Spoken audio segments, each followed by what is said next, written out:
Berikut ini adalah pengujian SCC 30 ampere sebelum kami kirim ke customer. Kemudian ini untuk nomor invoice-nya. Ya, langsung saja kita uji nih ya. Ini adalah pengujian yang pertama dari 3 pembelian. Langsung saja kita uji. Di sini untuk langkah pertama saya akan menyalakannya di jalur baterai terlebih dahulu.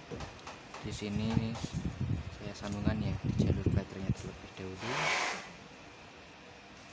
Ini dia sudah menyala. Kemudian di sini kita dapat melihat untuk menu dan parameter yang lain.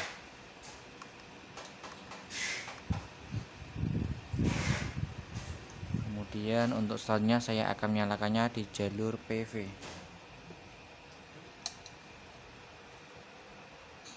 Ini dia sudah mulai proses charging. Kemudian di sini kita dapat melihat untuk menu dan parameter yang lain.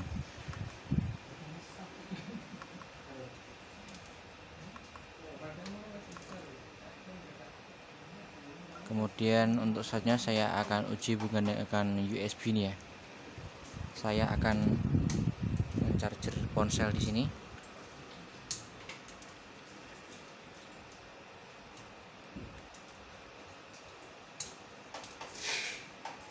Ini terisi ya. Mungkin cukup sekian untuk pengujian kali ini. Untuk langkah pelepasannya saya akan lepaskan di jalur PV terlebih dahulu.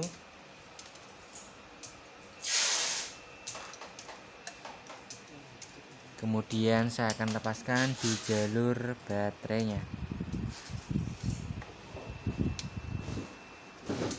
Sekian pengujian kali ini, kita akan lanjut untuk pengujian yang kedua. Terima kasih.